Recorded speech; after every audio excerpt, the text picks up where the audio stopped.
இன்னைக்கு எப்படிப்பட்ட தீண்டாமையை நாம் தமிழர் கட்சி மீதும் தமிழ் தேசிய அரசியல் மீதும் கடந்த 15 ஆண்டுகளாக காட்டிக் கொண்டிருக்கிறது அப்படிங்கிறதுக்கு இதை விட ஒரு சிறந்த உதாரணம் இருக்கவே முடியாது.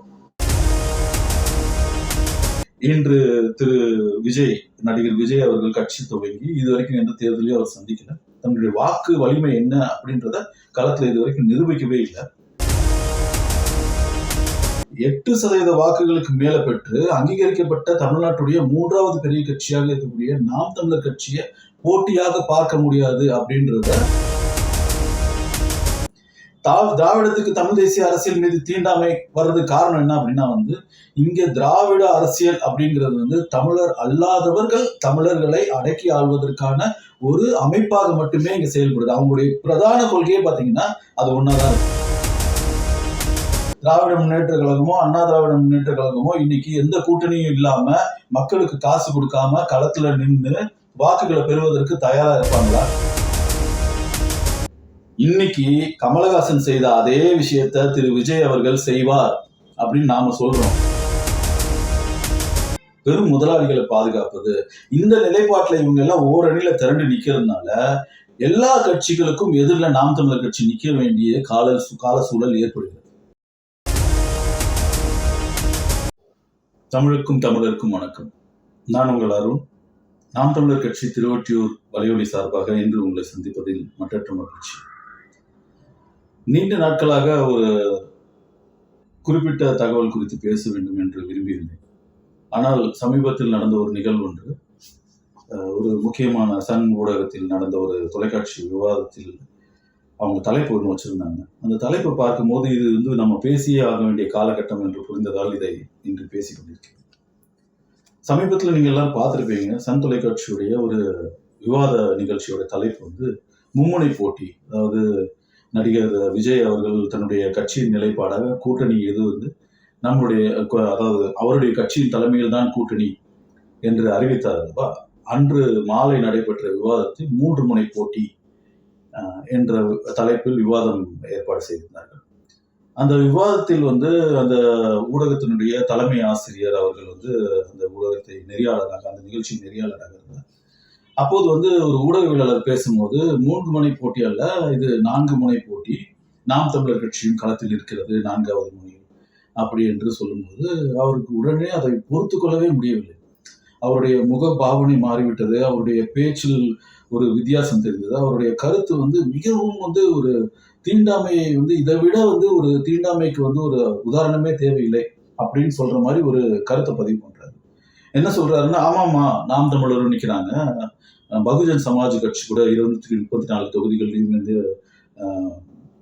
வேட்பாளர்களை போட போறாங்க. அப்போ அது 5 முனை போட்டின்னு கூட நம்ம சொல்லலாம். ஒரு இலக்கத்தில் வாக்கு சதவீதம் வச்சிருக்கிறவங்களும் நம்ம போட்டியாவே பார்க்க முடியாது. அதாவது இன்று திரு விஜய், நடிகர் விஜய் அவர்கள் கட்சி துவங்கி இதுவரைக்கும் எந்த தேர்தலையும் அவர் சந்திக்கல. தன்னுடைய வாக்கு வலிமை என்ன அப்படின்றத களத்துல இதுவரைக்கும் நிரூபிக்கவே இல்லை. எந்த வாக்கு வலிமையும் நிரூபிக்காத கமலஹாசனுக்கு இதற்கு முன்னாடி நடைபெற்ற 2019 தேர்தல் களத்திலையும் சரி, 21 தேர்தல் களத்திலையும் சரி, இவங்கெல்லாம் எந்த மாதிரியான ஒரு ஆதரவு நிலைப்பாடு காட்டினாங்களோ அதே மாதிரி ஒரு ஆதரவு நிலைப்பாடை காட்டுறாங்க நடிகர் விஜய்க்கு. அப்போ நம்ம கமலஹாசன் என்ன செய்தார், களத்துல என்ன பண்ணாரு, இன்னைக்கு எங்க நிக்கிறாருன்னு நம்ம பார்க்கணும். அப்ப இந்த நடிகர், இப்ப வந்திருக்கிற நடிகர் என்ன பண்ணுவார்ன்றதை நம்ம பார்க்க போறோம். அப்படி இருக்கக்கூடிய இதற்கு முன்னாடி இதே மாதிரி காட்சிகள் அரங்கேறி இருக்கு, மக்கள் அதை பார்த்திருக்காங்க, என்ன இன்னைக்கு நடந்திருக்குன்னு தெரிஞ்சிருக்கக்கூடிய இந்த சூழல்ல இந்த நடிகர் நிற்கும் போது அவரை ஒரு போட்டியாளரா பார்க்க முடியும். ஆனா 8% வாக்குகளுக்கு மேல பெற்று அங்கீகரிக்கப்பட்ட தமிழ்நாட்டுடைய 3வது பெரிய கட்சியாக இருக்கக்கூடிய நாம் தமிழர் கட்சியை போட்டியாக பார்க்க முடியாது அப்படின்றத ஒரு ஊடகத்தில், அதுவும் பல ஆண்டுகளாக ஊடகத்தில் துறையில இருக்கக்கூடிய ஒருத்தரால பொறுத்துக்க முடியல. அதாவது அதை அவங்க பேசு பொருளா தவிர்க்கிறாங்க அப்படின்றது தங்களுடைய நிறுவனத்துடைய கட்டுப்பாடு அப்படிலாம் கூட வச்சுக்கலாம். ஆனா அவர் அந்த பேசுறதுக்கு பேசுறதை விட அதை பேசிட்ட உடனே அவருடைய அந்த வார்த்தைகள் தடுமாற்றம், அந்த வார்த்தைகள் மாற்றம், முகபாவனை மாற்றம், இதெல்லாம் என்ன காட்டுதுன்னா திராவிடத்துக்கு ஒரு மிகப்பெரிய ஒரு தீண்டாமை ஒண்ணு இருக்கு தமிழ் தேசிய அரசியல் மீது அப்படிங்கிறது தான் இதுல காட்டுது. திராவிடத்துக்கு தமிழ் தேசிய அரசியல் மீது தீண்டாமை வர்றதுக்கு காரணம் என்ன அப்படின்னா இங்க திராவிட அரசியல் அப்படிங்கிறது தமிழர் அல்லாதவர்கள் தமிழர்களை அடக்கி ஆள்வதற்கான ஒரு அமைப்பாக மட்டுமே இங்க செயல்படுது. அவங்களுடைய பிரதான கொள்கையே பாத்தீங்கன்னா அது ஒன்னாதான் இருக்கும். அப்ப அந்த ஒரு கொள்கை நிலைப்பாட்டுல இருக்கிறதுனால இவங்களுக்கு தமிழ் தேசிய அரசியல்னு யார் பேசினாலும் திராவிடத்தின் கீழே இயங்குறதா இருந்தால் மட்டும் ஏற்றுக்கொள்ளப்படுவார்கள். இல்லை என்றால் அவர்கள் தமிழ் தேசியவாதிகளாக ஏற்றுக்கொள்ளப்பட மாட்டார்கள். அவர்கள் முன்வைக்கும் அரசியல் தமிழ் தேசிய அரசியலாக இவர்கள் எந்த காலத்திலும் பார்க்க மாட்டார்கள். அப்ப அந்த நெறியாளர் அந்த இடத்துல குறிப்பிட்டு இதை ஒற்றை இலக்கத்துல இருக்கக்கூடிய கட்சிகள் எல்லாம் நாங்க போட்டியாவே பார்க்க முடியாது அப்படின்னு சொன்னா இதே நெறியாளருக்கு ஒரு கேள்வி வைக்க முடியும். திராவிட முன்னேற்ற கழகமோ அண்ணா திராவிட முன்னேற்ற கழகமோ இன்னைக்கு எந்த கூட்டணியும் இல்லாம மக்களுக்கு காசு கொடுக்காம களத்துல நின்று வாக்குகளை பெறுவதற்கு தயாரா இருப்பாங்களா? அப்படி அந்த களத்துக்கு வரும்போது யார் அவங்களுக்கு ஈடு இணையற்ற போட்டியாளராக இருப்பாங்க? சொல்ல போனா அப்படின்னா நாம் தமிழர் கட்சியை தவிர்த்து வேற யாருமே அந்த களத்துல மக்களை நெருங்க கூட முடியாது. கடந்த 60 ஆண்டுகளா மாற்றி மாற்றி ஆண்டுட்டாங்க, மத்தியிலும் சரி மாநிலத்திலும் சரி. ஆனா எந்த மாற்றத்தையும் கொண்டு வரலையே. இவங்களால எதையுமே முன்வைக்க முடியாது. பணத்தை கொடுத்து வாக்குகளை பெறுவது ஒன்று, சாதிகளாக மக்களை பிரித்து வைத்து சாதிய கட்சிகளை கூட்டணி வைத்துக் கொண்டு அந்த வாக்குகளை அறுவடை செய்வது, ஆரியத்துக்கு எதிராக நாங்க மட்டும்தான் இருக்கோம், பிஜேபி வந்துரும் சொல்லி அந்த பூச்சாண்டியை காட்டி தமிழ் தேசிய பேரினத்தின் பெருமக்கள் இஸ்லாமியர்கள் கிறிஸ்தவர்களை சிறுபான்மையர்னு சொல்லி அவங்களை அச்சுறுத்தி அவங்கள வாக்குகளை அறுவடை செய்யறது, இதை போன்ற விஷயங்களை தவிர்த்து இவர்கள் ஏதாவது ஒரு வகையில நாங்கள் இந்த முன்னேற்றங்களை கொண்டு வந்திருக்கிறோம், திராவிட கொள்கைகள் இந்த மண்ணில் இருக்கிறதுனால தான் இந்த மாற்றங்கள் நிகழ்ந்திருக்குன்னு எதையாவது ஒண்ணு பேச முடியுதான்னு கேட்டா அது எதுவுமே கிடையாது. அப்ப இது எதுவுமே இல்லாம இந்த காலத்துல நிற்கக்கூடிய இவங்க எப்படிப்பட்ட ஒரு தீண்டாமை எண்ணத்தோட அவங்க இருக்கிறாங்க அப்படின்றத நம்ம இதுல பாக்குறோம். இந்த தீண்டாமை எண்ணம் இது ஒரு சின்ன உதாரணம் தான், இது ஒரு சின்ன சான்று தான். நாம கமலஹாசன் நீங்க எல்லாரும் கொஞ்சம் சிந்திச்சு பார்த்தீங்கன்னா தெரிஞ்சிருக்கோம். கமலஹாசன் இந்த காலத்துக்குள்ள வரும்போது திராவிட முன்னேற்ற கழகத்தை மிக கடுமையா எதிர்த்தாரு. டிவியை உடைச்சாரு இல்லையா, நம்மளால பார்த்தோம் இல்லையா, டிவியை உடைச்சாரு இல்லையா டார்ச்சை வச்சு. இன்னைக்கு என்ன பண்ணிட்டு இருக்காரு, அந்த டார்ச் லைட்ல வச்சு எங்க என்ன தேடிட்டு இருக்காரு நம்ம எல்லாருமே பார்த்துட்டு தானே இருக்கோம் இன்னைக்கு. அப்போ இந்த நடிகர்கள் ஏன் நேற்று கமலஹாசன் செய்ததை இன்று விஜய் செய்கிறார் என்று நாம பார்க்க முடியாதா? அதே நிகழ்வுகள் அதே காட்சிகள் அரங்கேறாதா? நாளைக்கு விஜய் என்ன செய்வாரு, இன்னைக்கு கமலஹாசன் என்ன செய்யறாரோ அதை நாளை விஜய் செய்ய மாட்டாரா? மக்கள் விழிப்புணர்வு அடைய வேண்டிய தேவை இருக்கு. ஏன் அப்படின்னா நேற்று கமலஹாசன், இன்று விஜய், நாளைக்கு இன்னொரு நடிகரை கொண்டு நிறுத்துவாங்க. மக்கள் இந்த இந்த திரைத்துறையிலிருந்து வரக்கூடிய நடிகர்கள் முழுமையாக மக்களை சந்திக்க தயாராக இல்லாமல் களத்துல இறங்கி நின்று மக்களோட மக்களாக நின்று மக்கள் பிரச்சனைகளை மக்களோடு நின்று சந்திச்சு அந்த பிரச்சனைகளுக்கு தீர்வுகள் என்ன முடியும் என்ன முடியாதுன்றது தெளிவா பேசக்கூடிய நாளில் வர வரைக்கும் இந்த திரைத்துறையிலிருந்து வரக்கூடிய இவங்களெல்லாம் நாம அரசியல் களத்துல அனுமதிக்க கூடாதுன்னா யாரும் அரசியல் களத்துல நிக்கலாம், ஆனா மக்கள் ஏற்கக்கூடாதுன்னு சொல்றேன். மக்கள் என்னைக்கு இந்த துறை சார்ந்தவர்களை ஒதுக்குறாங்களோ அன்னைக்குதான் உண்மையான அரசியல் தலைமை இங்க தலையெடுக்க முடியும். ஏன் அப்படின்னா நீங்க நல்லா பாருங்க, யாரை எதிர்த்து இவங்க களத்துல கொண்டு நிறுத்துறாங்க அப்படின்னா கமலஹாசன் அன்னைக்கு 21 தேர்தலில் என்ன வேலையை செஞ்சாரோ அதே வேலையை இன்னைக்கு விஜய் அவர்கள் செய்ய முயற்சி பண்றாரு. 19-21 அவர் எதிர்ப்பு வாக்குகள், திராவிட முன்னேற்ற கழகத்துக்கு எதிரான வாக்குகள் பிரிக்கிறதுக்காக நிறுத்தப்பட்டார். இன்னைக்கு அதே விஷயத்தை திரு விஜய் அவர்களை கொண்டு நிறுத்தி செய்யறாங்க. இந்த புரிதல் நம்மளுக்கு என்னைக்கு சரியா வருதோ அன்னைக்குதான் இந்த அரசியல் களம் மக்களுக்கானதான் மாறும். நீங்க நல்லா பாருங்க, மூன்றாவது பெரிய கட்சி தமிழ்நாட்டுல, தமிழ் மாநில கட்சிகள்ல மூன்றாவது பெரிய கட்சி. இந்த மூன்றாவது பெரிய கட்சியை நாங்க ஒரு களத்துல ஒரு போட்டியாளராகவே பார்க்க மாட்டோம். எல்லா காலகட்டத்திலையும் நடந்திருக்கு. 16 தேர்தலையும் நடந்திருக்கு, 19 தேர்தலில் நடந்திருக்கு, 21 தேர்தலில் நடந்திருக்கு, 24 தேர்தலில் நடந்திருக்கு. எல்லா தேர்தல்களிலும் கருத்து கணிப்புகள் என்ற பெயர்ல இவங்க வெளியிடக்கூடிய அந்த தகவல்கள் எல்லாம் பாத்தீங்கன்னா திராவிட முன்னேற்ற கழகத்துக்கோ அண்ணா திராவிட முன்னேற்ற கழகத்துக்கோ இல்ல தேசிய கட்சிகளுக்கோ இல்ல இடையில் வந்த கமலஹாசன் இப்போ விஜய் இவங்களுக்கெல்லாம் இவங்க முன்னுரிமை கொடுப்பாங்க. அவங்க இவ்வளவு வருவாங்க அவ்வளவு வருவாங்கன்னு சொல்லுவாங்க. ஆனா நாம் தமிழர் கட்சி வரவே மாட்டாங்க. அவங்க 2% தான் வாங்குவாங்க, 1% தான் வாங்குவாங்க. இப்ப கூட 8% வாங்கியிருக்கக்கூடிய நாம் தமிழர் கட்சி இந்த தேர்தலில் சரிவை சந்திப்பாங்க. இப்படின்ற கருத்துக்களை முன்வைக்கும் போது கூட அந்த கட்சி தொடர்ந்து வளர்ந்துகிட்டே இருக்கு. அப்போ வளர்ந்துகிட்டே இருக்கக்கூடிய ஒரு கட்சியை திரும்ப திரும்ப நாம மக்களிடத்துல ஒரு பொய்யை சொல்றோமே அப்படின்ற கொஞ்சம் கூட அச்ச உணர்வு அவங்களுக்கு வராதுக்கு காரணம் என்ன அப்படின்னா அவர்களுக்கு பின்னாடி இருக்கக்கூடிய மிகப்பெரிய மாஃபியா, இந்த திராவிட மாஃபியா, இந்த திராவிட தீண்டாமை இருக்கு தெரியுமா, இது ஒரு மோசமான ஒரு தீண்டாமை. இந்த தீண்டாமையை நாம் புரிந்து கொள்ள வேண்டிய தேவை இருக்கு. இந்த தீண்டாமைக்கு காரணம் என்ன அப்படின்னா, இந்த திராவிட கொள்கை, திராவிடம் அப்படிங்கிறதுக்கு இந்த மண்ணில் அவங்க வெவ்வேறு விதமான பல கருத்துக்களை முன் வச்சுட்டாங்க. திராவிடம்னா இது, திராவிடம்னா அது, எல்லாத்தையும் சொல்லிட்டாங்க. அது எதுவுமே கிடையாது. திராவிடத்துக்கு இந்த மண்ணில் ஒரே ஒரு வேலை தான். அந்த ஒரு வேலையை அவங்க என்ன செஞ்சிருக்காங்க அப்படின்னா, தமிழுக்கும் தமிழருக்கும் எதிராக நிற்பது. தமிழர் அல்லாதவர்கள் தமிழ் மண்ணை ஆள வேண்டும், தமிழ் வளர்ச்சிக்கு முட்டுக்கட்டை போட வேண்டும். இந்த ரெண்டு மட்டும்தான் அவங்க இதுவரைக்கும் செஞ்சிருக்காங்க. அதை மட்டும்தான் அவங்க தொடர்ந்து செய்யவும் போறாங்க. அப்போ அதற்கு எதிராக நிற்கக்கூடியவங்க நாம் தமிழர் கட்சி, தமிழ் தேசிய அரசியல். தமிழ் தேசிய அரசியலை மட்டும் இவங்க எதிராக நிக்க வச்சு பாக்குறாங்க. இங்க ஒரு மிகப்பெரிய ஒரு கேள்வி இருக்கு. நாம் தமிழர் கட்சி ஏன் எந்த கட்சியுடனும் கூட்டணி வைப்பதில்லை?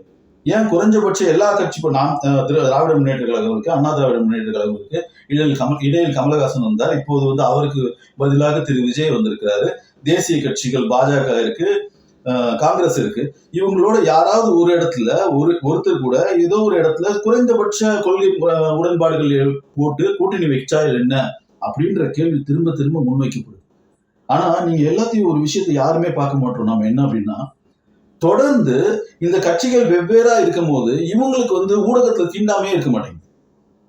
ஊடகம் அவங்களுக்கு எல்லாத்துக்கும் நல்ல வெறும் வெளிச்சம் கொடுக்குறாங்க. ஆனா நாம் தமிழர் கட்சியை மட்டும் ஏன் அந்த ஊடகம் அந்த பார்வையில பாக்குறாங்க அப்படின்னா, இதற்கு பின்னாடி இருக்கக்கூடிய ஒரு சுரண்டல் அரசியல்.